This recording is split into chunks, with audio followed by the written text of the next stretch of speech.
Hey guys, welcome back to my channel Computer Science World. So today we are going to cover all the important question from the unit 1. Important question means all the question that can be arise from the unit 1.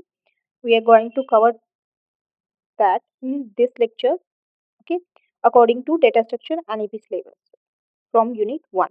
So our first question is explain the following in detail. उसमें हमारे दो parts हैं, categories and classification of data structure, और B part है application of data structure. So we have to describe one by one. जब भी आपके पास कोई क्वेश्चन आता है एंड आप उस पर डायरेक्ट उसके आंसर पे जंप ना करके, डायरेक्ट उसके मेन पॉइंट पे जंप ना करके, आप बेसिक पॉइंट से स्टार्ट करते हो अकॉर्डिंग टू मार्क्स की जितने मार्क्स के अकॉर्डिंग आपसे पूछा गया है. अगर आपसे वही सेम क्वेश्चन 16 मार्क्स का पूछा गया है तो आप वेरी बेसिक से बताना स्टार्ट करोगे ताकि वो एक्सपैंड कर पाओ आप. ओके, उस मार्क्स के अकॉर्डिंग. अगर 4 का पूछा गया तो डायरेक्ट आप मेन टॉपिक पे जंप कर सकते हो. ओके, तो यहाँ पे हमारे categories and classification of data structure and application of data structure दोनों 8 मार्क्स के हैं. ओके, तो फर्स्टली हम बताएंगे कि डाटा स्ट्रक्चर क्या होता है. तो डाटा स्ट्रक्चर क्या होता है? Data structure is a way है of organizing and storing data in a computer. मतलब डाटा स्ट्रक्चर एक ऐसा वे है जिसकी हेल्प से हम डाटा को ऑर्गेनाइज कर सकते हैं, स्टोर कर सकते हैं, और जब भी हमें इसको नीड पड़ती है एक्सेस करने की, जब भी हमें इसकी नीड पड़ती है रिट्राइव करने की, हम उसको इजीली एक्सेस रिट्राइव कर सकते हैं और एफिशिएंटली हम उसको यूज कर सकते हैं हमारे स्टोरेज स्पेस को. ओके, तो डाटा स्ट्रक्चर जो है वो ब्रॉडली डिफरेंट कैटेगरीज में क्लासिफाई है based on the data organization, memory allocation and types of elements. ठीक है, तो सबसे पहले डाटा स्ट्रक्चर जो है हमारा वो क्लासिफाइड है primitive data structure and non primitive data structure के अंदर. देन प्रिमिटिव डाटा स्ट्रक्चर के अंदर हमारे डाटा टाइप्स आते हैं इंटीजर, रियल, कैरेक्टर, बुलियन. और नॉन प्रिमिटिव के अंदर हमारे आते हैं linear data structure and non linear data structure. Then linear के अंदर array, link list, stack, queue. And non linear के अंदर trees and graph. Okay, so very first है primitive data structure. Primitive data structure क्या होता है? ये जो है बेसिक डाटा टाइप्स होते हैं जो कौन प्रोवाइड करता है? These are provided by programming language. तो these are easily supported by the system. और इसमें क्या होती है? इसमें हम सिंगल वैल्यू को स्टोर कर सकते हैं और that value are very simple. Okay, तो ये चार डाटा टाइप्स को सपोर्ट करता है: integer, float, character and Boolean. Integer क्या होता है? जिसमें हम होल नंबर को स्टोर करते हैं, फॉर एग्जाम्पल 0, 5, 2, -2. ओके, और फ्लोट क्या होता है? जहाँ पे हम डेसिमल नंबर्स को स्टोर करते हैं, फॉर एग्जाम्पल 2.15, 3.14. ठीक है, करेक्टर में हम सिंगल करेक्टर्स को स्टोर करा सकते हैं, जैसे A, B, C, 5, मतलब कोई भी एक सिंगल करेक्टर, और वो सिंगल कोट्स में एनक्लोज होता है. बुलियन के अंदर हम वैल्यू स्टोर कराते हैं जो ट्रू और फॉल्स की फॉर्म में होती है. ठीक है, तो boolean is use to store true और false value, example true and false. Features क्या है इसके? स्टोर सिंगल वैल्यू को स्टोर करता है सिर्फ, operated by machine instruction and use to build complex data structure. Then हमारे पास आते हैं non primitive data structure. Non primitive data structure क्या होते हैं? These are complex data structure. और इसको मतलब डिराइव कहाँ से किया गया है? ये प्रिमिटिव डाटा टाइप से ही डिराइव हुए हैं. वहाँ पे हम सिंगल वैल्यू को स्टोर कर रहे थे, बट नॉन प्रिमिटिव में हम मल्टीपल वैल्यूज को स्टोर करा सकते हैं और कॉम्प्लेक्स रिलेशनशिप को रिप्रेजेंट कर सकते हैं. ठीक है, तो ये दो मेन कैटेगरीज में डिवाइड है, linear data structure and non linear data structure. Linear data structure नाम से ही पता चल रहा है, जहाँ पे हमारे एलिमेंट्स जो है जो एक ऑर्डर में अरेंज होते हैं, एक सीक्वेंस में अरेंज होते हैं, वन आफ्टर द अनदर. ठीक है, तो इसके कैरेक्टरिस्टिक क्या है कि हर एक एलिमेंट का प्रीडिसेसर और सक्सेसर क्या होगा? यूनिक होगा. और लीनियर डाटा स्ट्रक्चर में ट्रैवर्सिंग, मतलब ट्रेवर्सिंग क्या होता है? Visiting every element once. Okay, वो क्या होती है? इजी होती है. ठीक है, नेक्स्ट लीनियर डाटा स्ट्रक्चर किसमें क्लासिफाई है? एरे. सबसे फर्स्ट है एरे. तो एरे क्या होते हैं? Array is homogeneous collection of elements. ठीक है, जो क्या होते हैं? हमारी कॉन्टिन्यूस मेमोरी लोकेशन पे स्टोर होते हैं. तो होमोजेनियस का मतलब क्या होता है कि जो एलिमेंट्स प्रेजेंट होते हैं एरे के अंदर that will be of same type. ठीक है, उनका डेटा टाइप क्या होता है? सेम होता है. और स्टोर होते हैं वहाँ कहाँ पे? कॉन्टिन्यूस मेमोरी लोकेशन में. और साइज क्या होता है? फिक्स होता है. ओके, देन आता है हमारा लिंक लिस्ट. लिंक लिस्ट क्या है? एक लीनियर डाटा स्ट्रक्चर है जहाँ पे हमारे एलिमेंट्स, जो हमारी नोट्स होती हैं, वो कहाँ कैसे स्टोर होती है? नॉन कॉन्टिन्यूस मेमोरी लोकेशन पे स्टोर होती है. अब नॉन कॉन्टिन्यूस पे स्टोर होती है तो एक के बाद दूसरी नोट कहाँ स्टोर है हमें कैसे पता चलेगा? तो नोड के अंदर दो चीजें होती हैं, एक तो होता है डाटा और दूसरा होता है पॉइंटर. डाटा क्या है? जो चीज हमने वैल्यू हमने स्टोर कराई है दैट इज अवर डाटा. और दूसरा पॉइंटर के अंदर क्या होता है? एड्रेस होता है नेक्स्ट नोड का. ठीक है, जो एक दूसरी नोड को आपस में लिंक करने के काम आता है, कनेक्शन एस्टेब्लिश करने के काम आता है. ठीक है, तो वो हर एक नोड नेक्स्ट नोड का एड्रेस कंटेन करती है, और जब हम लास्ट नोड पे पहुंच जाते हैं, उसके आगे कोई नोड नहीं होती, तो उसमें लास्ट नोड का एड्रेस जो है वो, लास्ट नोड का पॉइंटर जो है वो क्या होता है, नल होता है। क्यों? क्योंकि उसे नेक्स्ट कोई नोड है ही नहीं। तो ठीक है, वो नेक्स्ट नोड का एड्रेस ना कंटेन करके नल वैल्यू को कंटेन करता है। ठीक, तो ये होता है हमारा लिंक लिस्ट के केस में। देन आता है स्टैक। और लिंक लिस्ट क्या होती है? डायनेमिक साइज होती है। एरे का साइज फिक्स होता है, लेकिन लिंक लिस्ट का क्या होता है? डायनेमिक होता है। देन आता है स्टैक। स्टैक क्या है? स्टैक फॉलो करता है लीफो को। लीफो का मतलब क्या होता है? Last in first out. मतलब जो लास्ट में आया है वो पहली बार जाएगा। फॉर एग्जाम्पल, आपके घर में ट्रेज रखी हुई है किसी पर्टिकुलर सीक्वेंस में, किसी ऑर्डर में, नीचे से ऊपर तक। ठीक है, जो आपने सबसे लास्ट में जो रखी होगी सबसे पहले आप उसी को उठाओगे अगर कोई भी काम होगा तो। ठीक है, तो इसमें हम दो ही ऑपरेशन परफॉर्म करा सकते हैं, that is push and pop. Push में क्या होता है? इंसर्शन, एंड पॉप में क्या होता है?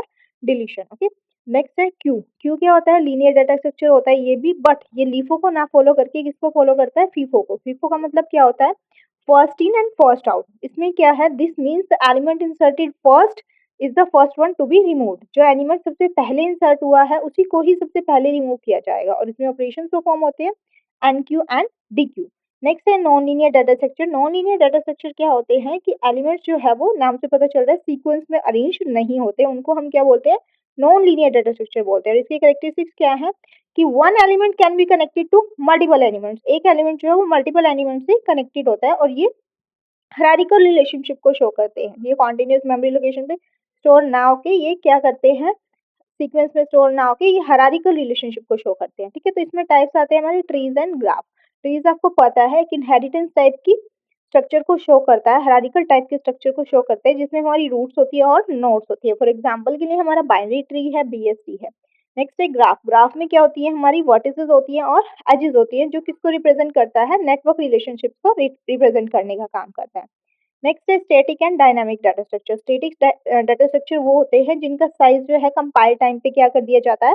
फिक्स कर दिया जाता है। Example array. नेक्स्ट है dynamic data structure. Dynamic data structure कौन से होते हैं? These are the data structure जिसका साइज हम रन टाइम पे चेंज कर सकते हैं, ग्रो भी कर सकते हैं और श्रिंक भी कर सकते हैं। और ये क्या होती है? यहाँ पे मेमोरी जो है वो डायनामिकली एलोकेट होती है। ओके, अब हमने पहले पढ़ा था सबसे first category primitive data structure. Primitive data structure में उसके बाद क्या आते हैं? उसके डाटा टाइप से चार टाइप के, integer, Boolean, character, float. Then हमने पढ़ा नॉन प्रिमिटिव। नॉन प्रिमिटिव में उसके टाइप से linear and non linear. Linear में अरे वगैरह थे, नॉन लीनियर में ग्राफ एंड ट्री था। ठीक है, देन अब प्रिमिटिव और नॉन प्रिमिटिव के बाद थर्ड टाइप आया है dynamic and static data structure. ठीक है, तो डायनामिक स्टैटिक क्या होता है? जिसमें हमारा साइज जो है वो फिक्स्ड होता है कंपाइल टाइम पे, और रन टाइम में हम चेंज नहीं कर सकते, जैसे कि एरे है। डायनेमिक में हम चेंज कर सकते हैं, ग्रो भी कर सकते हैं, श्रिंक भी कर सकते हैं, जैसे लिंक लिस्ट है, स्टैक है, क्यू है। नेक्स्ट फोर्थ वन आता है हमारे पास homogeneous and non homogeneous data structure.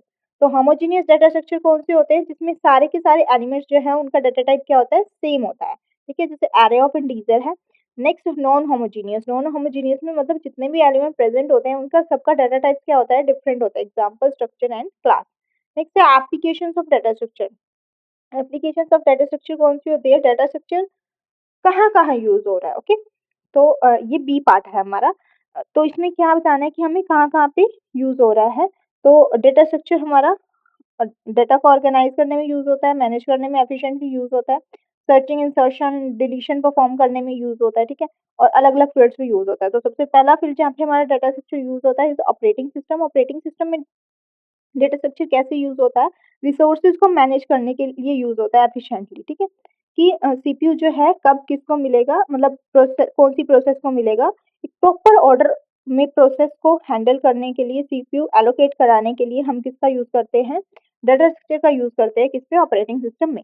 ठीक है, नेक्स्ट आता है डीबीएमएस। डीबीएमएस में डेटाबेस मैनेजमेंट सिस्टम में हम डेटा स्ट्रक्चर का यूज करते हैं for efficient storage and retrieval of data.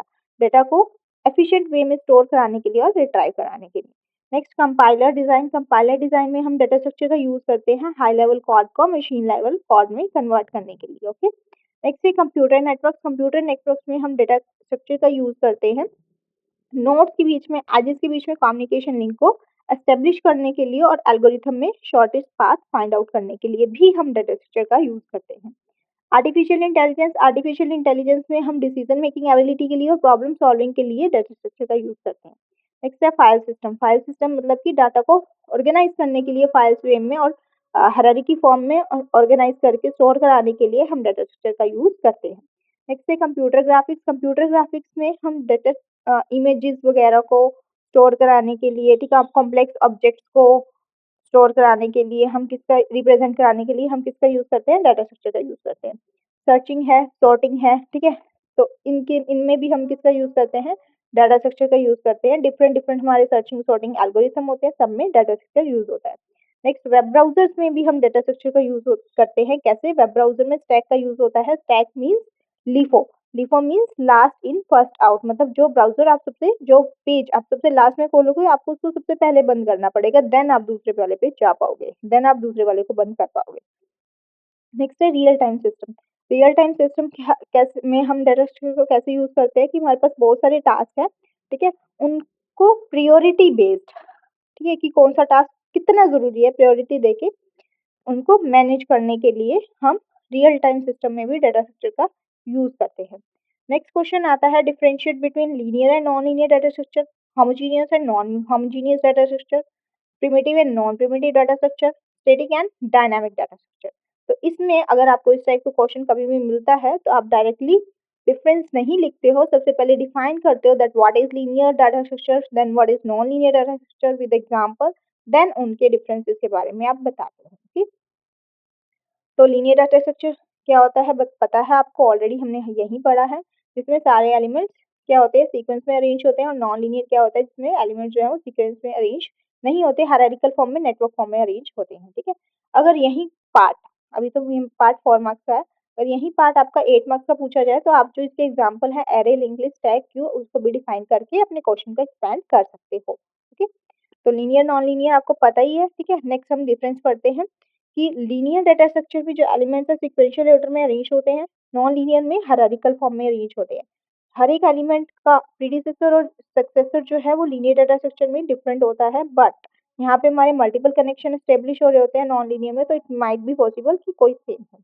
Traversal मतलब कि ट्रेवर्स इन ए सिंगल पाथ में हम क्या कर सकते हैं, उसको ट्रेवर्स कर सकते हैं, क्योंकि वो सीक्वेंस में चल रहा होता है सब कुछ, लेकिन यहाँ पे सीक्वेंस में नहीं होता, तो ट्रेवर्सल इन्वॉल्व मल्टीपल पाथ से हम ट्रेवर्सल कर सकते हैं। Implementation linear data structure is very easy and simple to implement.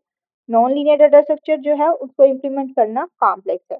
तो ये लीनियर डाटा स्ट्रक्चर जो है हमारी लेस मेमोरी को यूज करता है और नॉन लीनियर मोर मेमोरी एक्वायर करता है। Example stack, array, Q, link list है, इसमें ट्रीज एंड ग्राफ है। फिर है homogeneous and non homogeneous data structure. Homogeneous data structure क्या होता है, जहाँ पे हमारे सारे के सारे एलिमेंट्स सेम टाइप के होते हैं, ठीक है, जैसे array of integer, stack of characters. Non homogeneous क्या होते हैं, जहाँ पे हमारे एलिमेंट्स जो होते हैं वो डिफरेंट टाइप्स के होते हैं, ठीक है, स्ट्रक्चर है, क्लास है, रिकॉर्ड्स है, ठीक है। देन इनके बीच में डिफरेंस आएगा कि होमोजीनियस में all elements are of same type, non homogeneous में elements are of different type. तो यहाँ पे मेमोरी जो एलोकेट होती है वो यूनिफॉर्म होती है, लेकिन नॉन होमोजीनियस में memory allocation very different for each element, मतलब डिफरेंट डिफरेंट मेमोरी एलोकेशन होता है हर एक एलिमेंट का। ये easy and faster to process होते हैं, but non homogeneous complex to process होते हैं। ये लेस फ्लेक्सिबल होते हैं, लेकिन नॉन होमोजीनियस मोर फ्लेक्सिबल होते हैं। तो यूज होमोजीनियस को हम सिंपल डाटा स्टोरेज के लिए यूज कराते हैं, लेकिन नॉन होमोजीनियस के लिए हम इसको कॉम्प्लेक्स डाटा रिप्रेजेंटेशन के लिए यूज कराते हैं। इसका एग्जांपल है एरे, स्टैक, और नॉन होमोजीनियस का एग्जांपल है स्ट्रक्चर एंड क्लास। देन आता है primitive and non primitive data structure. Primitive data structure कौन से होते हैं, ठीक है, जो आपको मतलब प्रोग्रामिंग लैंग्वेज के थ्रू प्रिमिटिव डाटा टाइप मिले हैं, ठीक है। कौन कौन सी हैं वो, इंट, फ्लोट, कैरेक्टर, बुलियन, जिनके बारे में हमने पढ़ा है। नॉन प्रिमिटिव कौन से होते हैं, जो प्रिमिटिव से डिस्क्राइब हुए हैं, जो प्रिमिटिव से डिराइव हुए हैं, ठीक है, और जो मल्टीपल वैल्यूज को स्टोर कर सकते हैं। अब इन दोनों के बीच में डिफरेंस है कि basic and simple data type होते हैं प्रिमिटिव जो है। नॉन प्रिमिटिव जो है कॉम्प्लेक्स एंड डिराइव्ड होते हैं, वो सिंगल वैल्यू को स्टोर करते हैं, and non primitive multiple values को स्टोर करते हैं। These are simple to use but these are more complex. ये लेस मेमोरी को रिक्वायर करते हैं और this one require more memory. Operation perform करना मतलब लिमिटेड ऑपरेशन परफॉर्म करते हैं हम इससे प्रिमिटिव डाटा स्ट्रक्चर पे। नॉन प्रिमिटिव पे हम बहुत सारे ऑपरेशन परफॉर्म कर सकते हैं। Example int, float, char, Boolean. इसका एग्जांपल है array, link list, stack and tree. Static versus dynamic data structure. Static data structure कौन से होते हैं, जिसका साइज जो होता है वो फिक्स होता है कंपाइल टाइम पे और उसको हम चेंज नहीं कर सकते ड्यूरिंग प्रोग्राम एग्जीक्यूशन, ठीक है। लेकिन डायनामिक डाटा स्ट्रक्चर कौन से होते हैं जिसका साइज हम चेंज कर सकते हैं रन टाइम पे अकॉर्डिंग टू द रिक्वायरमेंट, ठीक है। हम ग्रो भी कर सकते हैं उस साइज को, श्रिंक भी कर सकते हैं, जैसे लिंक लिस्ट है, स्टैक है, क्यू है। देन इसमें क्या है डिफरेंस है, ठीक है। स्टैटिक डाटा स्ट्रक्चर का साइज फिक्स होता है, हम चेंज नहीं कर सकते, डायनामिक का हम कर सकते हैं। एलोकेटेड एट कंपाइल टाइम, मतलब जो साइज हम देते हैं वो हम उसको एलोकेट करते हैं कंपाइल टाइम पे, लेकिन डायनामिक में हम उसको रन टाइम पे एलोकेट करते हैं, ठीक है। अब मेमोरी वेस्ट होती है स्टैटिक में। मेमोरी कैसे वेस्ट होती है, अगर हम एरे का साइज ज्यादा ले लेते हैं और एलिमेंट्स हमारे कम होते हैं तो क्या होता है कि जो एलिमेंट्स हमारे कम होते हैं तो मेमोरी क्या हो रही है, वेस्ट हो रही है, यूज नहीं हो रही है, ठीक है। तो वेस्टेज ऑफ मेमोरी होता है। लेकिन अगर हम ज्यादा साइज ले लेते हैं, सॉरी कम साइज ले लेते हैं और एलिमेंट क्या है ज्यादा है, तो उनको स्टोर कराने की जगह नहीं मिलेगी तो वो ओवरफ्लो हो जाएगा, ठीक है। तो यही के चक्कर है कि स्टैटिक डाटा स्ट्रक्चर में मेमोरी वेस्टेज होती है लेकिन वहाँ पे एफिशिएंट मेमोरी का यूज होता है। So static one is less flexible, dynamic one is more flexible, and static are simple to implement, dynamic are more complex to implement. इसका एग्जांपल है array, dynamic का क्या है, linked list, stack and queue. Next question है explain big O notation with the help of example. तो इसमें आगे भी टाइप्स हैं, वन बाय वन डिस्कस करेंगे सबको। तो सबसे पहले हम बिग ओ नोटेशन को हम बताते हैं क्या होता है एग्जाम्पल के साथ। तो बिग ओ नोटेशन जो होती है वो हमारा मेजर करती है, एक तो वर्स्ट केस के बारे में बताती है। वो वर्स्ट केस क्या होता है कि फॉर एग्जाम्पल के लिए आप क्या कर रहे हो, कुछ भी सर्चिंग कर रहे हो, ठीक है। आपके पास एक बुक है, आप उसमें से कोई भी टॉपिक सर्च कर रहे हो, ठीक है। उस पे बुक में 100 पेजेस हैं, आपने वन बाय वन करके सारे पेजेस सर्च कर लिया और आपको वो टॉपिक 100 पेज पे मिला, ठीक है। तो इससे ज्यादा तो क्या ही टाइम लगेगा, सारा टाइम तो आपने निकाल दिया ना, सारे पेजेस को तो रीड कर लिया, अब इससे ऊपर तो क्या ही टाइम लगना था, मिल गया आपको लास्ट में, ठीक है। तो मतलब जितना ज़्यादा से ज़्यादा टाइम लग सकता था, ठीक है, जितना ज़्यादा से ज़्यादा टाइम लगा, मतलब वो उसका अपर बाउंड बता रहा है, उसका वर्स्ट केस बता रहा है, इससे वर्स्ट भी क्या होगा, ठीक है। तो वर्स्ट केस बताता है किसका, टाइम कॉम्प्लेक्सिटी और स्पेस कॉम्प्लेक्सिटी का, कौन, बिग ओ नोटेशन। और दूसरी चीज़ ये बताती है बिग ओ नोटेशन की जैसे जैसे हमारा इनपुट साइज इंक्रीज हो रहा है किसका, एल्गो का, ठीक है, तो उसका टाइम कॉम्प्लेक्सिटी पे क्या इफेक्ट पड़ता है। इनपुट साइज के इंक्रीज होने के साथ साथ हमारी टाइम कॉम्प्लेक्सिटी किस अकॉर्डिंग चेंज हो रही है, ये हमें कौन बताता है, बिग और नोटेशन बताता है। तो ये दो मेन काम होते हैं बिग और नोटेशन के, ओके। तो big O notation is used to measure the efficiency of an algorithm by analysing how its running time और space requirements grows with input size, ठीक है, यही बताया मैंने। नेक्स्ट बिग ओ नोटेशन जो है वो किसको बताती है, अपर बाउंड को बताती है और वर्स्ट केस को बताती है, किसके, किसी एल्गोरिथम की टाइम और स्पेस कॉम्प्लेक्सिटी की टर्म में, ठीक है। तो पर्पस क्या है हमारा बिगो का, कि एनालाइज करता है performance of algorithm, different algorithm को कंपेयर करने में हेल्प करता है, ठीक है, to predict behaviour for large inputs. तो बिग ओ हमें क्या शो करता है कि हाउ क्विकली टाइम इंक्रीजेस, कि टाइम पे, टाइम कॉम्प्लेक्सिटी पे क्या इफेक्ट करता है जब हम इनपुट का साइज क्या करते हैं, इंक्रीज कर देते हैं, ठीक है। तो ये फोकस करता है वर्स्ट केस परफॉर्मेंस पे, ठीक है, या फिर ग्रोथ रेट ऑफ एग्जीक्यूशन पे। तो हमारे पास मोस्टली कॉमन जो बिग नोटेशन आती है वो कौन कौन सी होती है, उनके बारे में हम पढ़ने वाले हैं। तो सबसे फर्स्ट आती है order of one. Order of one का मतलब होता है कांस्टेंट टाइम कॉम्प्लेक्सिटी। अब इसका सीधा साधा सा मतलब ये है कि जितना भी इनपुट साइज इंक्रीज हो ले, टाइम कॉम्प्लेक्सिटी हमारी क्या रहेगी, कांस्टेंट रहेगी, वो हम चेंज नहीं, मतलब वो चेंज नहीं हो रही है इनपुट के साइज के साथ, वो क्या है, कांस्टेंट है, कि कितना भी इंक्रीज हो रहा है उतनी की उतनी ही है टाइम कॉम्प्लेक्सिटी, ठीक है। तो उसको हम क्या बोलते हैं, कांस्टेंट टाइम कॉम्प्लेक्सिटी बोलते हैं। नेक्स्ट आता है order of n, order of log n. Order of log n क्या होता है, लॉगरिथमिक टाइम कॉम्प्लेक्सिटी। इसमें क्या होता है कि इनपुट के इंक्रीज होने के साथ साथ टाइम जो है स्लोली स्लोली इंक्रीज हो रहा है, बिल्कुल थोड़ा सा थोड़ा थोड़ा करके इंक्रीज हो रहा है, जितना इनपुट इंक्रीज हुआ उस अकॉर्डिंग इंक्रीज नहीं हो रहा है, थोड़ा थोड़ा इंक्रीज हो रहा है, ठीक है। फॉर एग्जाम्पल बाइनरी सर्च के केस में 100 एलिमेंट्स हमारे पास थे, तो हम अगर स्टेप्स 7 स्टेप्स को फॉलो करना पड़ रहा था, बट वही एलिमेंट हमारे पास 1000 हुए तो हमें 10 स्टेप्स को फॉलो करना पड़ रहा है, ठीक है। तो मतलब टाइम जो है वो थोड़ा सा इंक्रीज हुआ है इतना सारा इनपुट साइज इंक्रीज होने के बाद, that is our logarithmic time complexity, okay. Next है हमारा order of n. Order of n क्या रिप्रेजेंट करता है? लीनियर टाइम कॉम्प्लेक्सिटी को।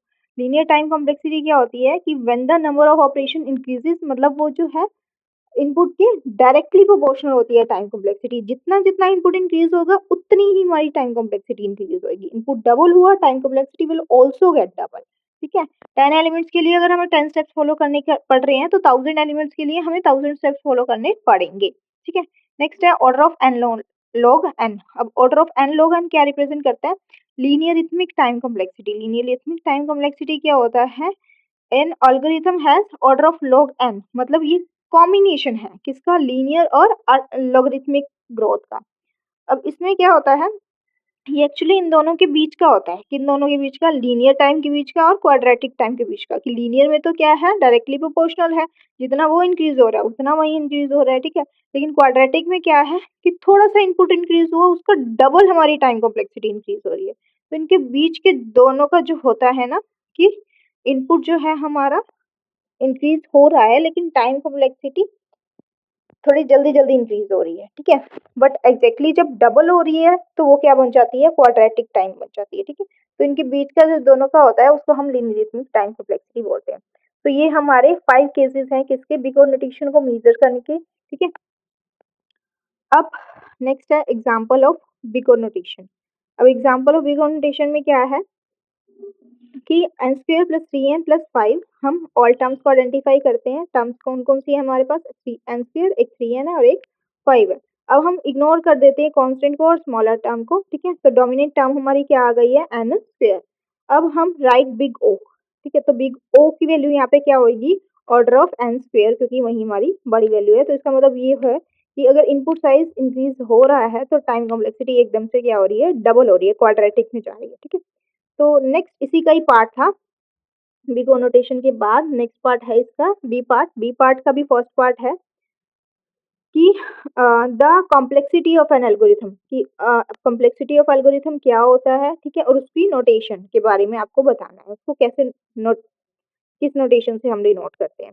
तो कॉम्प्लेक्सिटी ऑफ एल्गोरिथम क्या होती है? ये एक मेजर होती है। ठीक है, कि किसी भी एल्गोरिथम को एग्जीक्यूट करने के लिए कितना स्पेस चाहिए और कितना टाइम लग रहा है, that is our complexity of an algorithm. ठीक है, तो इसमें भी यही लिखा हुआ है सब।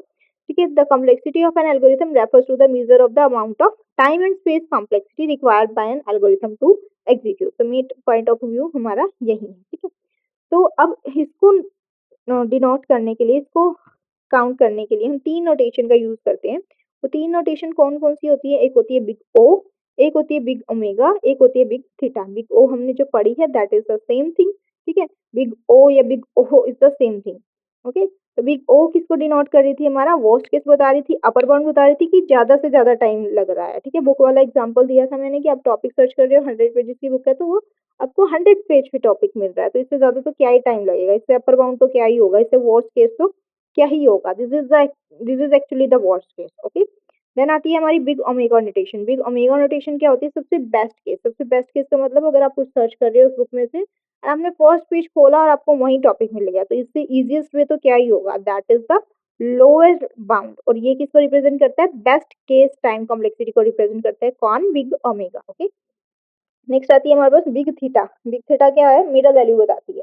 ठीक है, मतलब कि मिडल पे मिला आपको वो टॉपिक। ठीक है, बुक के मिडल पे, तो ना तो ये अपर बाउंड में आ रहा है और ना ये लोअर बाउंड में आ रहा है, तो इनके बीच की जो मिडल वैल्यू होती है उसको रिप्रेजेंट करने के काम आता है। कौन? Big theta notation. ओके, तो ये हमारा हो गया कि कॉम्प्लेक्सिटी क्या होती है और उसको किन नोटेशन की हेल्प से हम डिनोट करते हैं। नेक्स्ट है the time space trade of an algorithm. Time space trade of an algorithm क्या होता है कि टाइम और स्पेस के बीच में, टाइम कॉम्प्लेक्सिटी और स्पेस कॉम्प्लेक्सिटी के बीच में क्या रिलेशनशिप होता है, ये दोनों चीजें आपस में कैसे रिलेटेड है। ठीक है, तो जब भी हम सॉल्व करते हैं किसी प्रॉब्लम का यूजिंग एल्गोरिथम, वी मेनली जज इट बाय 2 फैक्टर्स। तो वो 2 फैक्टर कौन से? एक तो टाइम, कि how fast the algorithm run, और दूसरा क्या होता है? स्पेस, कि हाउ मच मेमोरी या फिर रैम एंड एल्गोरिथम यूजेस। तो time space trade off means we can reduce time by using more memory, या फिर we can save memory by using more time. या तो हम टाइम को ज्यादा मेमोरी का यूज करके टाइम को सेव कर सकते हैं, या फिर हम ज्यादा टाइम का यूज करके मेमोरी को सेव कर सकते हैं। तो ये एक बैलेंस शो करता है बिटवीन एग्जीक्यूशन स्पीड और मेमोरी यूसेज के बीच में। ठीक है, मतलब कि फॉर एग्जांपल आपके सिस्टम का ही हम एग्जांपल ले लेते हैं कि उसमें ज़्यादा डाटा स्टोर है, ठीक है, बहुत ज़्यादा एक्सेस में डाटा स्टोर है, इतनी उसकी स्टोरेज भी नहीं है। तो आपको कोई भी चीज़ रिट्राइव करनी होगी, कोई भी फाइल खोलनी होगी, तो उसकी एग्जीक्यूशन स्पीड बहुत ज़्यादा स्लो होगी, सिस्टम हैंग होने लग जाएगा। वहीं अगर आपका सिस्टम में प्रॉपर स्टोरेज स्पेस है और आप अपनी डाटा इतना स्टोर नहीं करा रखा, तो आप कोई भी फाइल ओपन करोगे तो फटाफट से आपको थ्रूपुट दे देगी, फटाफट से ओपन हो जाएगा, तो एग्जीक्यूशन टाइम क्या हो जाएगा, फास्ट हो जाएगा, ठीक है। तो means fast execution with more memory और less memory with slower execution. Okay, so these two things are inversely proportional to each other। Time ज्यादा तो स्पेस कम, स्पेस ज्यादा तो टाइम कम, ठीक है। तो लीनियर सर्च जो है वो ज़्यादा टाइम लेती है क्योंकि लेस मेमोरी का यूज़ करती है। हैशिंग जो है वो लेस टाइम लेती है क्योंकि वो ज़्यादा मेमोरी का यूज़ करती है। This shows more memory less time, less memory more time. Okay, next is our question fourth. Question fourth क्या है, explain data structure operation in detail. अब डाटा स्ट्रक्चर के ऑपरेशन को हमें क्या बताना है, यहाँ पे डिटेल में बताना है। तो डाटा स्ट्रक्चर ऑपरेशन बताने से पहले आप ये बताओगे कि डाटा स्ट्रक्चर क्या होता है, that we have already studied, ठीक है। देन हम आ जाएंगे ऑपरेशन पे। ऑपरेशन में सबसे पहला ऑपरेशन होता है ट्रैवर्सल का। अब ट्रैवर्सल में क्या होता है, ट्रैवर्सल का मतलब होता है कि हर एक एलिमेंट पे जाके उसको एक एक बार विजिट करना, उसको उसकी वैल्यू को देखना एक एक बार, ठीक है। तो traversing means visiting each element of the data structure one by one. तो उसका मतलब क्या होता है कि हर एक एलिमेंट को डिस्प्ले कराना। ओके, तो स्टार्ट किया कोई भी, इसका एल्गोरिथम क्या होता है, हमने स्टार्ट किया, स्टार्ट करने के बाद यूजर से कोई भी एरे ले लिया। अब उस एरे को लेने के बाद हम वेरी फर्स्ट एलिमेंट से जीरो इंडेक्स से स्टार्ट कर रहे हैं और एलिमेंट को प्रिंट करा रहे हैं। प्रिंट कराने के बाद हम नेक्स्ट एलिमेंट को मूव कर रहे हैं और यही स्टेप चलती जा रही है, चलती जा रही है till the last element. Then हम क्या कर रहे हैं, स्टॉप कर रहे हैं। Okay, then example of traversing है 5, 10, 15, 20। ट्रेवर्सिंग मीन्स हर एक एलिमेंट को हम प्रिंट करा रहे हैं वन बाय वन करके। ओके, देन है हमारा इंसर्शन। इंसर्शन का मतलब क्या है कि डाटा स्ट्रक्चर के अंदर हम नए एलिमेंट को क्या कर रहे हैं, ऐड कर रहे हैं। तो इंसर्शन जो है वो तीन तरीके से हो सकता है कि हम एलिमेंट को बिगिनिंग में इंसर्ट करा रहे हैं, मिडल में करा रहे हैं या फिर एंड पे करा रहे हैं। मिडल में तो वैसे नहीं होता, किसी स्पेसिफिक पोजीशन पे होता है, वैसे मिडल में मतलब स्पेसिफिक पोजीशन मिडल भी हो सकती है, ठीक है। तो इसको मिडल को हम डिनोट करते हैं स्पेसिफिक पोजीशन से, ठीक है। तो कोई भी स्पेसिफिक पोजीशन पे हम करा सकते हैं इंसर्ट, ठीक है। तो अगर हम इसका एल्गोरिथम पढ़ते हैं एरे की हेल्प से इन लीनियर एरे में, तो बेसिकली हम स्पेसिफिक पोजीशन का यूज करते हैं क्योंकि that is our general case, ठीक है। तो इसमें होता क्या है कि अगर कोई भी एलिमेंट हमने इंसर्ट कराना है तो एल्गोरिथम देखते हैं उसका कि हमने स्टार्ट किया, यूजर से एरे लिया, ठीक है, हमने यूजर से पोजीशन ली कि कहाँ पे हमें एलिमेंट इंसर्ट कराना है। तो सबसे हम पहले हमने चेक किया क्या हमारा एरे पहले से ही तो फुल नहीं है। अगर फुल है तो हम क्या प्रिंट करा देंगे, प्रिंट ओवरफ्लो, और वहीं पे क्या कर देंगे, स्टॉप। लेकिन अगर एरे फुल नहीं है तो आप उस स्पेसिफिक पोजीशन पे जाओगे, पोजीशन पे जाने के बाद एलिमेंट को इंसर्ट कराओगे, इंसर्ट करा दिया तो उसके राइट वाले जो एलिमेंट्स है वो एक और राइट शिफ्ट हो जाएंगे, ठीक है। और एरे का साइज बाय वन क्या हो जाएगा, इंक्रीज हो जाएगा, ठीक है। तो यही यहाँ पे लिखा है कि shift elements to right, elements को राइट में हम शिफ्ट कर देंगे। लूप चलेगा हमारा n-1 टू pos-1, ठीक है। n-1 क्यों, क्योंकि हमारे पास अगर n एलिमेंट्स हैं तो एरे में इंडेक्स हमारा जीरो से स्टार्ट होता है, तो n-1 से लेके pos-1, pos-1 मतलब कि जो सी पोजीशन तक पे हमने एलिमेंट इंसर्ट कराना है उससे नेक्स्ट लास्ट तक जाएंगे ना पोजीशन सर्च करने के लिए। फॉर एग्जांपल हमने थर्ड पोजीशन पे सर्च एलिमेंट इंसर्ट कराना है, थर्ड पे तो कराना है तो हम टू तक जाके सर्च करेंगे ना, वन पे आए, जीरो पे आए, टू पे आ गए, चलो अब नेक्स्ट थ्री है तो मतलब वहां इंसर्ट कराना है तो टू तक आके सर्च करेंगे ना, ठीक है।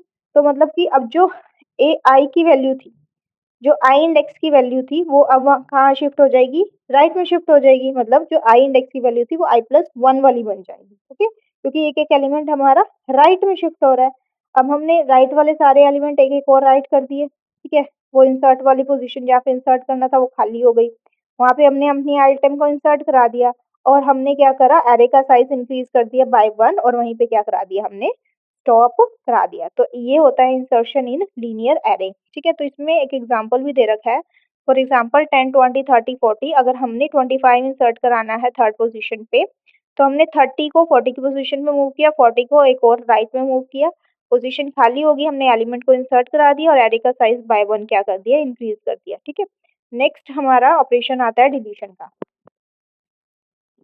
डिलीशन में क्या हो रहा होता है कि हम रिमूव कर रहे होते हैं एक एलिमेंट को अपने एरे की लिस्ट में से, डाटा स्ट्रक्चर में से, ठीक है। तो उसमें भी शिफ्टिंग की हमें नीड पड़ती है, ठीक है। अब डिलीशन भी तीन तरीके से होता है, या तो हम सबसे पहला एलिमेंट डिलीट कर रहे हैं तो मतलब सारे एलिमेंट्स को एक लेफ्ट में शिफ्ट करना पड़ेगा, या तो हम किसी स्पेसिफिक पोजीशन से कर रहे हैं तो जिस पोजीशन से कर रहे हैं उसके राइट वाले एलिमेंट्स को एक लेफ्ट में करना पड़ेगा, या फिर हम एंड से डिलीशन कर रहे हैं तो एंड से अगर कर रहे हैं तो वहां पे हमारे को शिफ्टिंग की नीड पड़ती ही नहीं है। ठीक है, एक एरे का हम जो साइज होता है वो डिक्रीज कर देते हैं। ठीक है, बट लास्ट में अगर हम डिलीट कर रहे हैं तो एंड में से डिलीट करने में हमें शिफ्टिंग की नीड नहीं पड़ती है। ठीक है, तो इसका एल्गोरिथम क्या है, इसका जनरल केस का एल्गोरिथम है कि हम स्टार्ट करते हैं, इनपुट एरे लेते हैं, ठीक है, एरे का साइज लेते हैं, पोजीशन लेते हैं कि जिस पोजीशन से हमने डिलीट करना है, चेक करते हैं कि एरे अंडरफ्लो में तो नहीं है। अंडरफ्लो का मतलब कि हो सकता है उसमें एक भी एलिमेंट प्रेजेंट ना हो,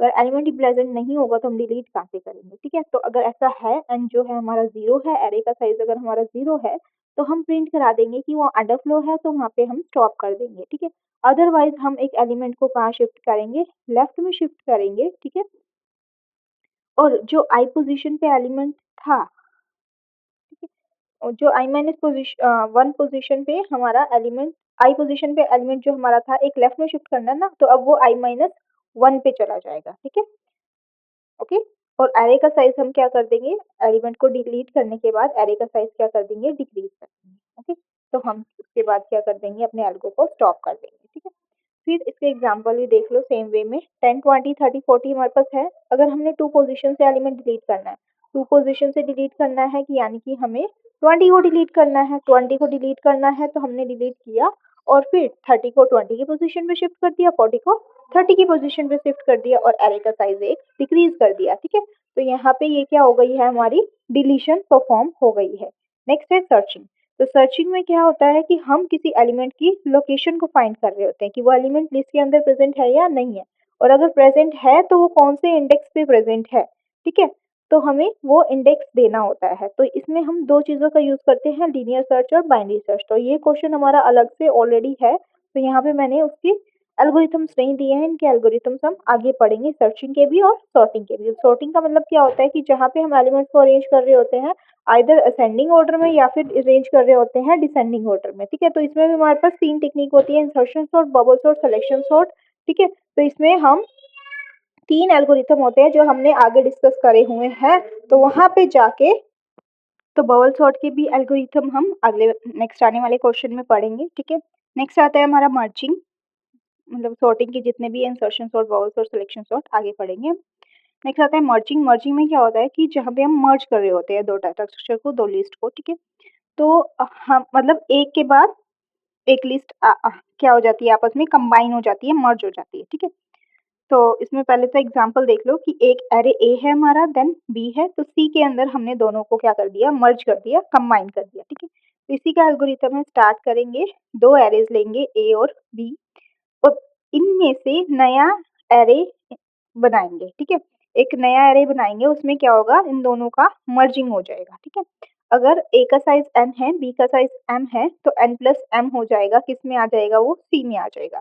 तो सी के अंदर हम पहले फर्स्ट एरे के एलिमेंट्स को कॉपी करेंगे, 0 टू n माइनस वन, जितने भी ए के ए एलिमेंट, मतलब ए एरे के एलिमेंट हैं, वो हम किस में डाल देंगे, सी में डाल देंगे। ठीक है, अब हमने फर्स्ट के कर लिए, अब हम सेकंड एरे के एलिमेंट कॉपी करेंगे सी के अंदर। तो सेकंड एलिमेंट के एरे, सेकंड एरे के एलिमेंट कौन से हैं, जे जीरो से लेके एम माइनस वन तक। ठीक है, अब हमें इनको कॉपी करना है, बी जे को किसमें कॉपी करना है, सी के अंदर। तो सी के अंदर एन एलिमेंट्स तो ऑलरेडी प्रेजेंट हैं ए आई के, अब हम बी जे वाले भी इसमें कॉपी कर देंगे। ठीक है, देन हमारी मर्जिंग हो जाएगी, देन हम स्टॉप कर देंगे। ओके, तो this is the algorithm of merging.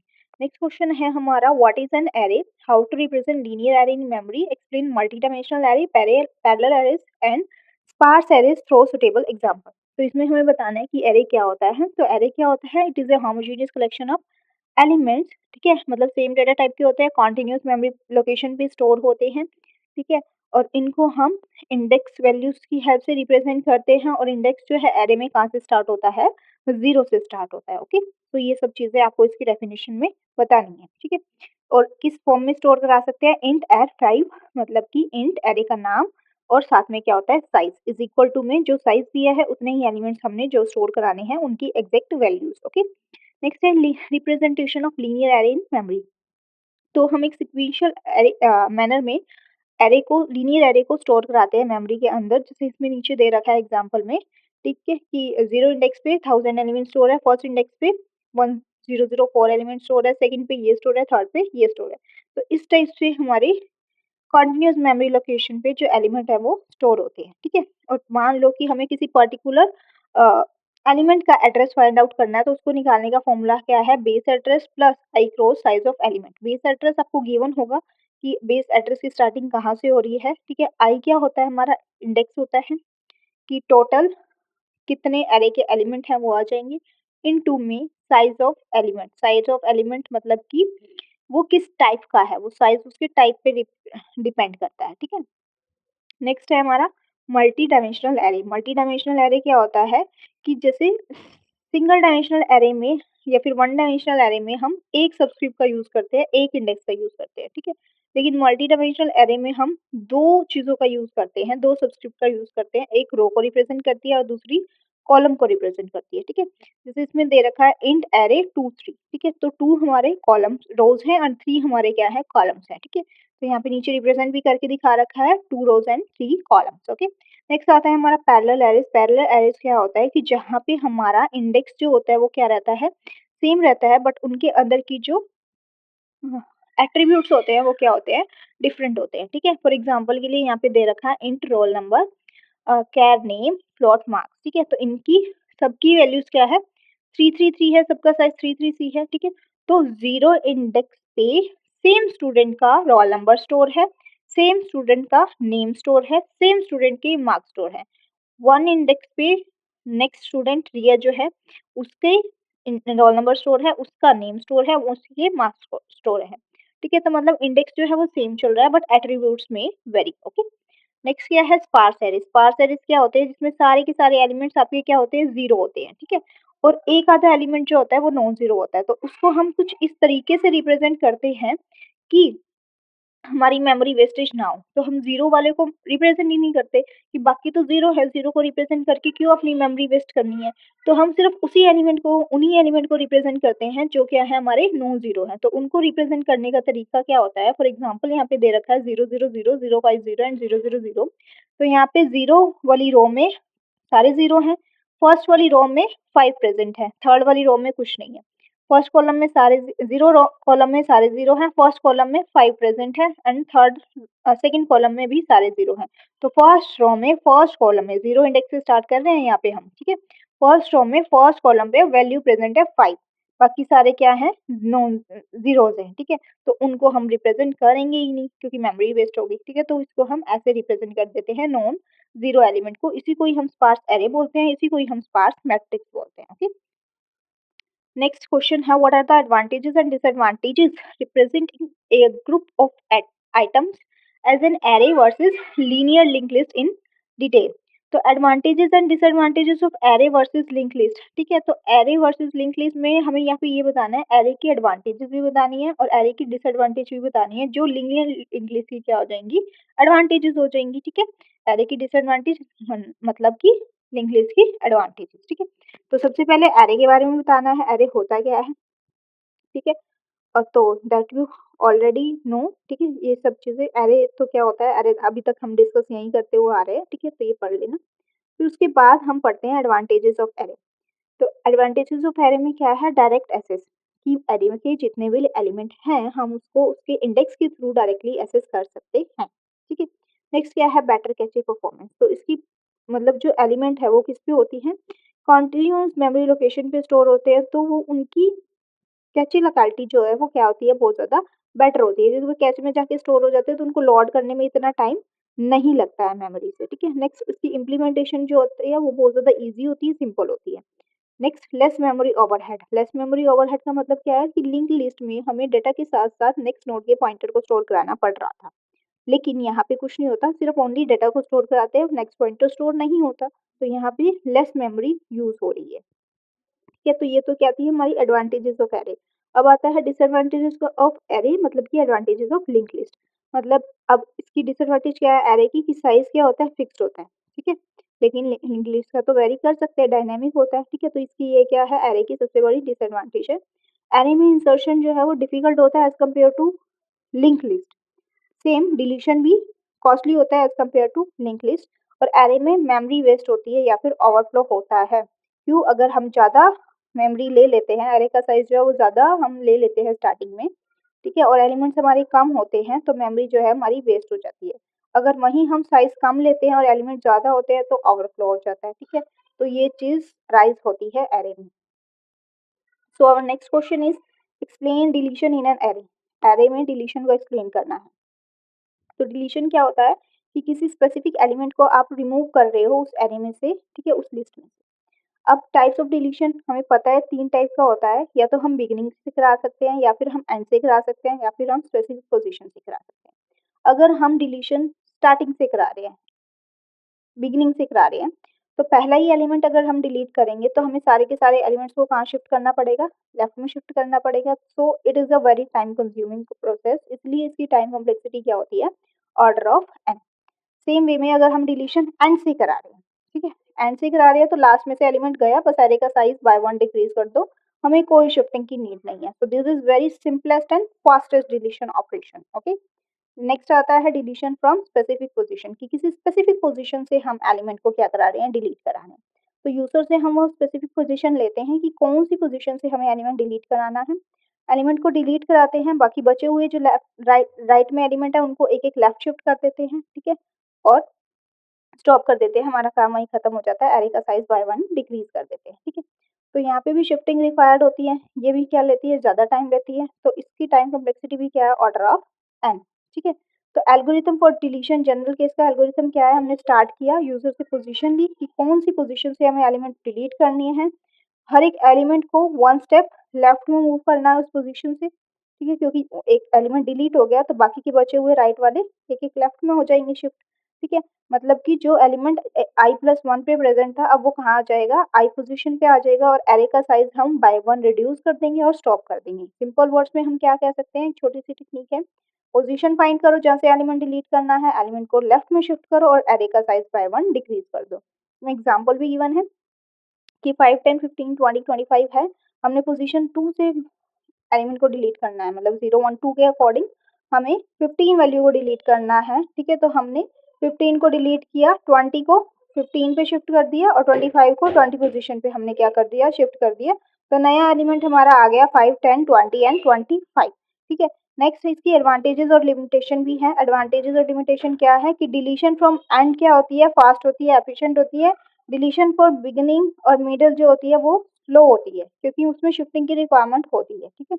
और एरे में जो डिलीशन होती है वो थोड़ा सा टिपिकल होता है as compare to link list, ठीक है। और अगर एरेज हमारे क्या होते हैं? लार्ज होते हैं, तो कॉस्ट ऑफ डिलीशन भी इंक्रीज हो जाती है। ओके, नेक्स्ट क्वेश्चन है what is an algorithm? Explain characteristics of an good algorithm. तो एल्गोरिथम क्या होता है? Algorithm is a step by step procedure to solve a particular problem, ठीक है, कि किसी सीक्वेंस ऑफ स्टेप्स का यूज करके आप किसी पर्टिकुलर प्रॉब्लम को सॉल्व कर रहे हो। तो वो जो स्टेप बाय स्टेप प्रोसीजर होता है जिसका हम यूज करते हैं उस आंसर तक जाने के लिए, उस प्रॉब्लम को सॉल्व करने के लिए, उसी को हम क्या बोलते हैं? एल्गोरिथम बोलते हैं। तो इसमें होता क्या है? हमारे पास कुछ इनपुट होता है, कुछ सीक्वेंस ऑफ स्टेप्स हम उन पे लगाते हैं, प्रोसेसिंग होती है, देन हमें क्या मिलता है? डिजायर्ड आउटपुट मिलता है, ठीक है। तो एरे जो होते हैं इंडिपेंडेंट होते हैं, किसी भी प्रोग्रामिंग लैंग्वेज पे डिपेंड नहीं करते हैं, ठीक है। उसको हम इम्प्लीमेंट करते हैं प्रोग्रामिंग लैंग्वेज की हेल्प से, बट एल्गोरिथम जो होते हैं वो क्या होते हैं? इंडिपेंडेंट ऑफ प्रोग्रामिंग लैंग्वेज होते हैं, ठीक है। तो इनको हम यूं भी बोल सकते हैं कि ब्लूप्रिंट है ये प्रोग्राम को राइट करने का। ओके, नेक्स्ट है characteristics of good algorithm. Characteristics of good algorithm क्या होता है कि हमारे पास उस एल्गोरिथम के लिए कोई ना कोई इनपुट होगा। इनपुट तो होगा ना कि हमें किस प्रॉब्लम को सॉल्व करना है, ठीक है। अगर हमें क्वेश्चन ही नहीं होगा तो हम सॉल्व कैसे करेंगे, ठीक है। तो कोई ना कोई इनपुट होएगा, 0 और मोर इनपुट्स होते हैं हमारे पास, ठीक है। और उसको जब हम प्रोसेस करते हैं तो हमारे पास एटलीस्ट 1 आउटपुट तो आता ही आता है, ठीक है। नेक्स्ट क्या है? डिफाइनाइटनेस। डिफाइनाइटनेस का मतलब क्या है कि एरे के जो स्टेप्स होते हैं, जो सीक्वेंस ऑफ स्टेप्स हम फॉलो कर रहे हैं, वो क्या होने चाहिए? डिफाइनाइट होनी चाहिए। डिफाइनाइट का मतलब क्या होता है कि सिंपल होनी चाहिए, क्लियर होनी चाहिए, इजी टू अंडरस्टैंड होनी चाहिए, कंफ्यूजिंग लैंग्वेज नहीं होनी चाहिए उसमें, ठीक है।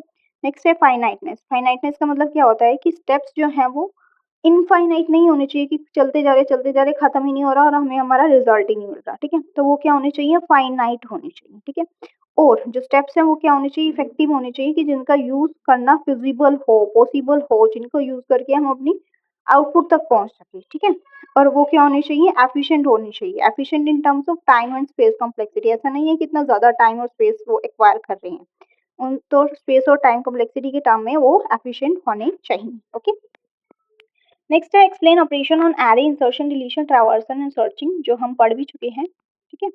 तो उसी को ही डिस्कस करना है हमने इस क्वेश्चन में भी। वहाँ पे आप एल्गोरिथम नहीं लिखोगे चलेगा, क्योंकि वहाँ पे डायरेक्ट डाटा स्ट्रक्चर के ऑपरेशंस पूछे थे, बट फिर भी मैंने डिफाइन कर दिए।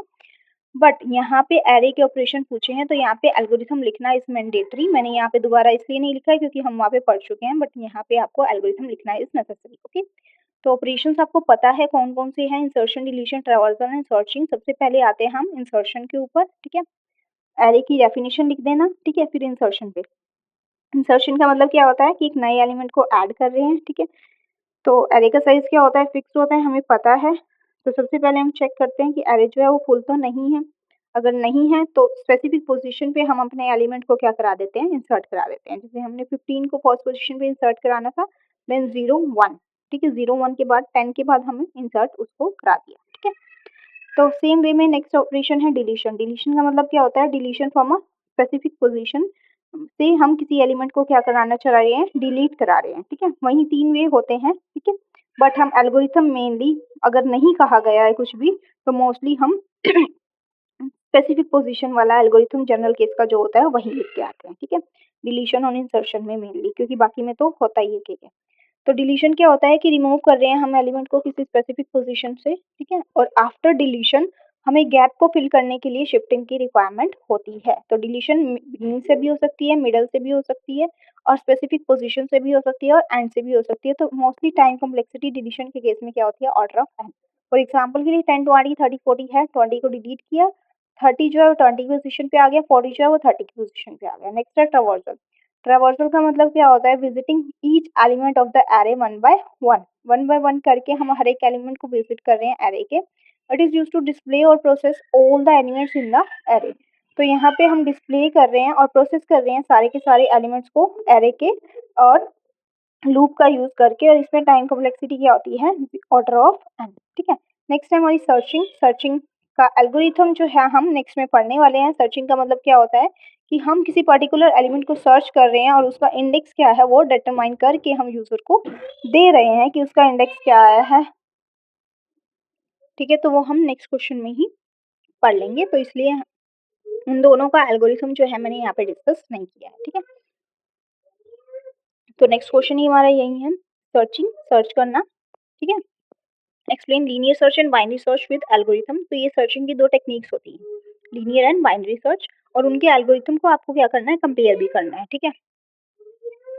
तो लीनियर सर्च क्या होता है, लीनियर सर्च में क्या हो रहा होता है, एक सिंपल टेक्निक है इसमें, जिसमें हर एक एलिमेंट को वन बाय वन करके चेक किया जाता है, सिक्वेंशली चेक किया जाता है क्या वो वही एलिमेंट है जो हमने सर्च करना है।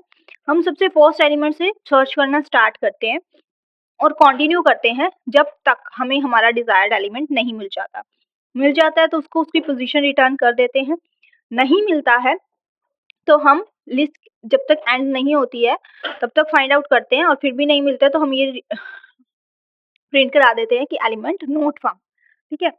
तो ये दोनों चीजों पे काम करती है, चाहे एरे हमारा सॉर्टेड हो चाहे फिर अनसॉर्टेड हो।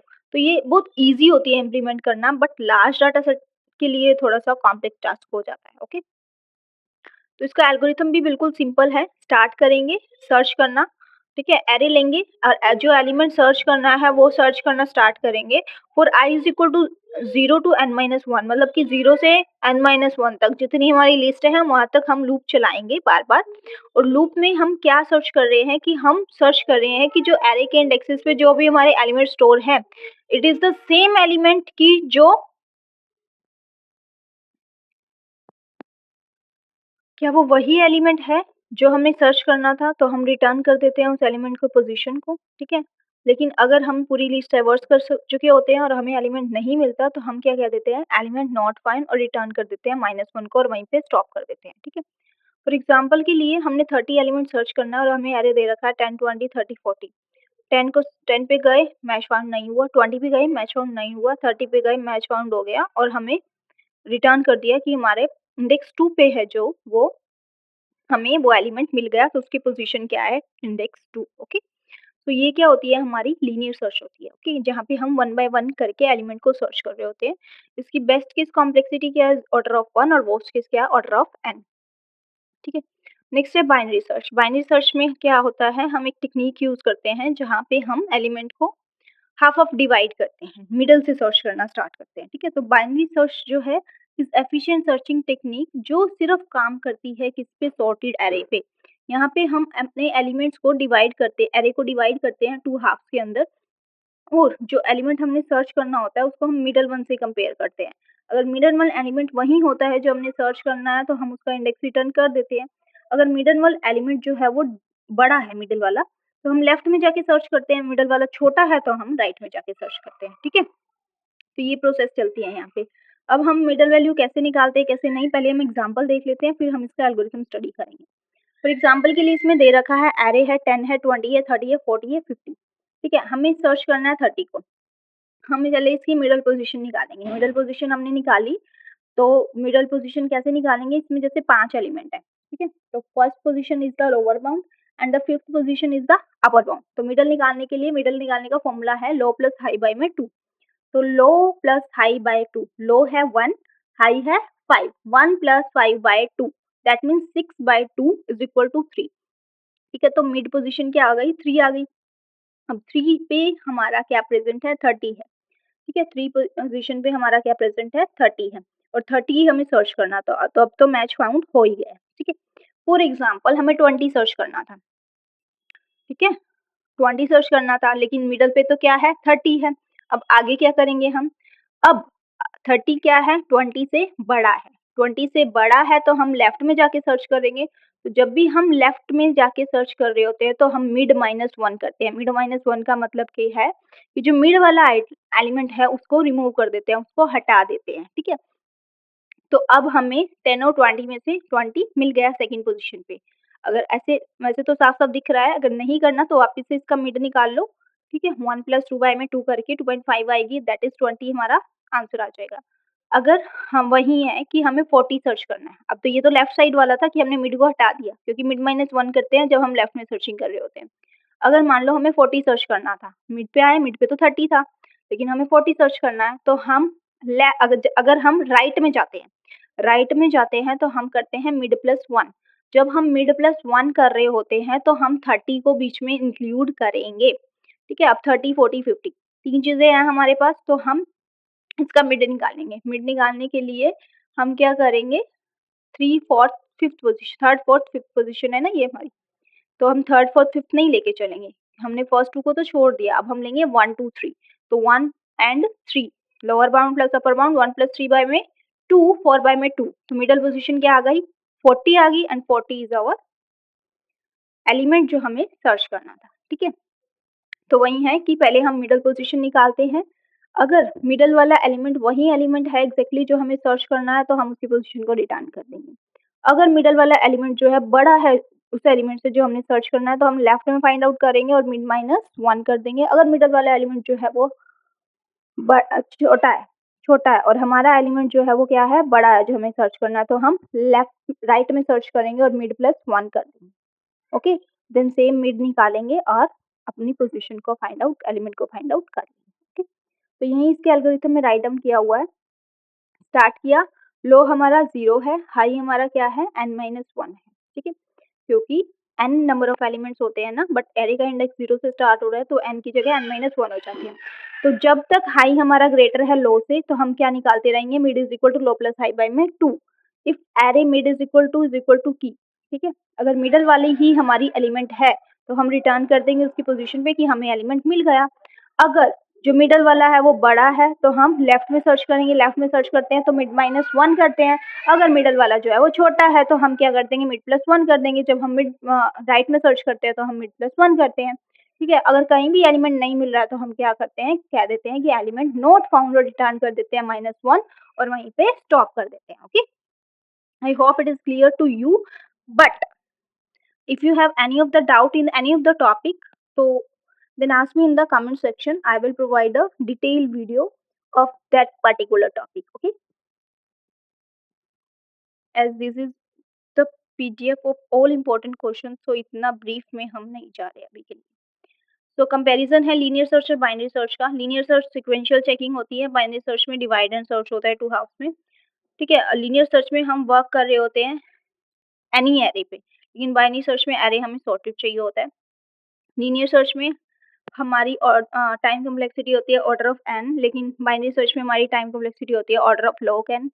और लीनियर सर्च स्लो होता है लास्ट डाटा के लिए, बाइनरी सर्च जो है फास्ट और एफिशिएंट होता है। Linear search is simple, binary search is slightly complex. Okay, next explain bubble sort, selection sort and insertion sort with example.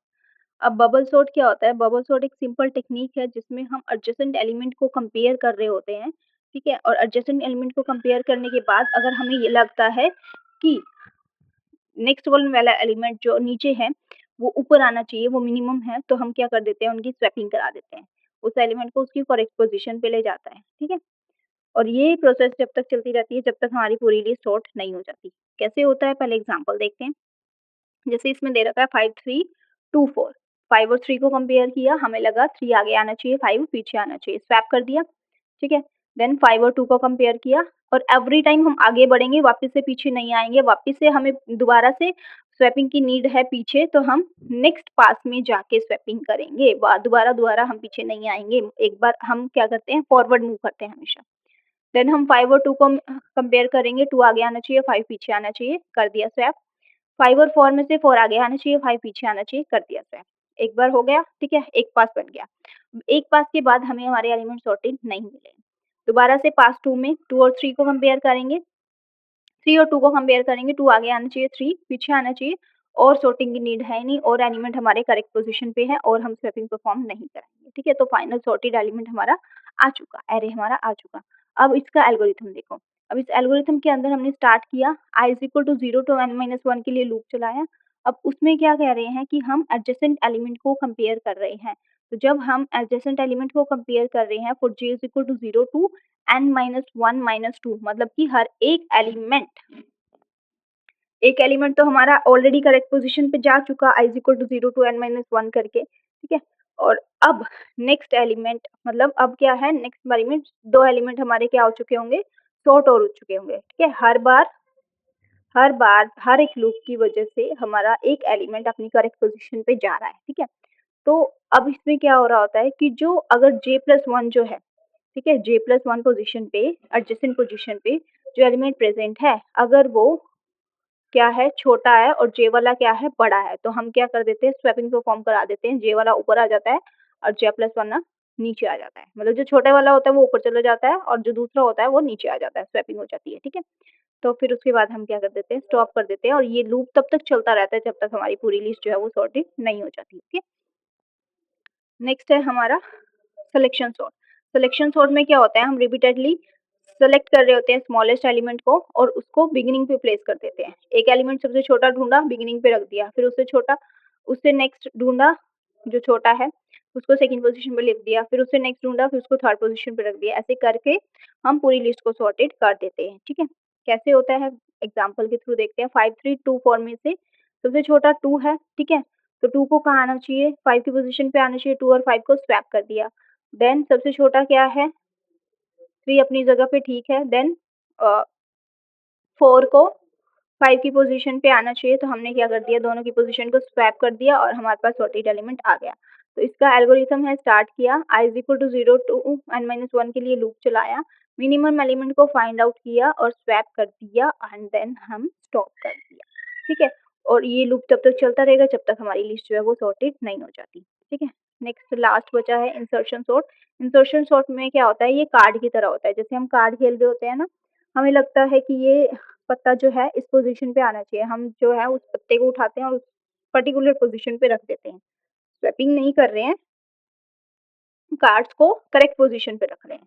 ठीक है, और ऐसे करते रहते हैं, हमारी पूरी लिस्ट क्या हो जाती है, सॉर्टेड हो जाती है। ठीक है, तो यहाँ पे भी ऐसा ही होता है। एग्जाम्पल से देखो, 5 3 2 4 है, हमें लगा 2 जो है वो कहाँ आना चाहिए, सबसे आगे आना चाहिए। ठीक है, सॉरी, ऐसे डायरेक्ट नहीं, लाइन वाइज देखेंगे। 5 3 है, 5 तो पहले वाला एलिमेंट तो हमें लगता है कि वो सॉर्टेड ही है, तो 3 को देखेंगे, 3 का आना चाहिए, 5 से आगे आना चाहिए, रख दिया। फिर आया 2, 2 का आना चाहिए, 3 से भी आगे आना चाहिए, रख दिया। फिर आया 4, 4 कहाँ आना चाहिए, 3 और 4 के 5 के बीच में आना चाहिए, रख दिया। और हमारी जो एरे है वो क्या हो चुकी है, सॉर्टेड हो चुकी है। ठीक है, तो इसका एल्गोरिथम क्या है, स्टार्ट किया, लूप चलाया इज इक्वल टू n-1 के लिए।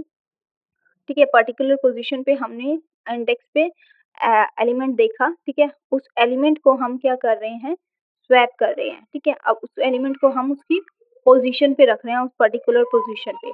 ठीक है, तो ए आर जे को हम ए आर जे प्लस 1 से क्या कर रहे हैं, रिप्लेस कर रहे हैं। और ऐसा हम जब तक कर रहे हैं जब तक हमारी पूरी लिस्ट जो है वो सॉर्टेड नहीं हो जाती। तो यहाँ पे स्वैपिंग नहीं हो रही है, हर एक एलिमेंट हर एक बार अपनी करेक्ट पोजीशन पे क्या है, जा रहा है। ठीक है, so this is all the important question from the unit 1 and their answer according to exam point of view. If you have any of the doubt in any of the topic, then ask me in the comment section.